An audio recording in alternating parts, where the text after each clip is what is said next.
Yo! Another unboxing lang tayo mga bro at konting review pagkatapos ng mahigit 1.5 taon ng paggamit. Itong item natin ngayon ay magped na binili ko noong 2023. So ito yung laman ng parcel. Isang malaking sticker ng magped tapos box na nakabalot sa bubble wrap. So ano nga ba magped? Para sa mga hindi pamilyar, ang magped ay magnetic pedals. Ito yung box, mukhang gamit na at ilang beses nang nabuksan. Display item ata. Anyway, what's in the box, my man? Pagbukas ay bumungad ng brochure. Laman nito yung iba't ibang modelo ng magped para sa iba't ibang bike discipline. Enduro to yung sa akin. Meron ding maliit na sticker.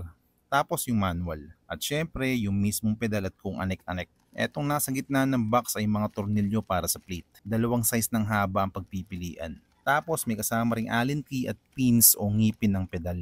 Ito yung magped. Makikita sa video na nakadikit sa pedal yung plate. Madali ko lang siyang natanggal kasi nasa pagitan ng plate at magnet yung plastic spacer. Nang subukan kong idikit ng diretso yung plate sa magnet, kapit na kapit bro. 200 Newton pala tong magnet ng pedal na kinuha ko. Bagay na bagay sa weight ko. Yung isang option ay 150 Newton para sa mga medyo payat. Tapos ito yung mismong pedal. Premium quality to be fair. 10,000 ba naman ang presyo? Oh bro, 10,000 pesos tong magped sa maniwala ka at sa hindi. Yung materials nito, aluminum. Tapos CNC machine tool para mahulma yung pedal. Yung bilog na kulay silver ay magnet. Kabilaan. Sa likod nito ay makikita kung saan pwede i-adjust ang pagkakaangat ng magnet. Alin lang din ang kailangan. Yung dimension ng pedal kung curious kayo ay 100mm ang haba tapos 100mm naman ang lapad. Kabit na natin yung pins. Yung pins pala nito ay baliktaran. So pwedeng habaan o iklian ang haba ng pins conforme sa trip mo. 9mm at 11mm na baliktaran. Ang ginawa ko, lahat ng nasa corner ay mahaba. Maikli naman yung mga nasa pagitan. Kinamay ko lang muna tapos alin para higpitan. Ganito pa lang itsura niyan kapag nakakabit na. Walang sasantuhing lulod yan boy. Subukan mo. Ano masabi mo? Mukha naman 10k yung presyo, di ba?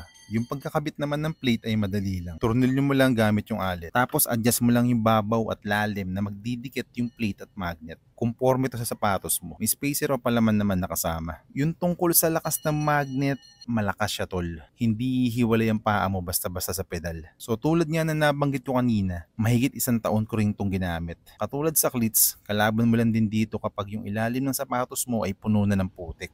Medyo mahirap nang kumapit yung magnet sa plate. Ang kagandahan lang, all goods pa rin kasi para ka lang naka-flat pedals. So para kanino nga ba ang magnetic pedals tulad nitong magped? Una, para sa mga may 10 kyaw at willing ibili ng pedal na may magnet. Pangalawa, para sa mga taong gustong mag-transition from flats to cleats ng unti-unti lang. Eto rin yung dahilan ko. Wala kasi akong time sa memplang sa cleats bukod sa masakit, magagalit ang asawa ko kapag nagulungan ako ng truck. Pangatlo, para sa mga naka-flats na gusto ng dagdag kapit sa pedal pero pakiramdam nila ay naka-flats pa rin. Ang mahirap kasi sa flats, sobrang galaw talaga ng paa. Hindi ka mapakali minsan kakahanap ng komportableng posisyon. Etong magped, kapag kumapit na, ayun na. Naka-flats pa rin naman ang pakiramdam mo pero mas stable na. So ayun, recommended ko itong magped kung pasok ka dun sa tatlong sinabi ko. Nga pala, binibenta ko na itong magped ko. PM mo na lang ako, usap tayo. Like and follow for more. You!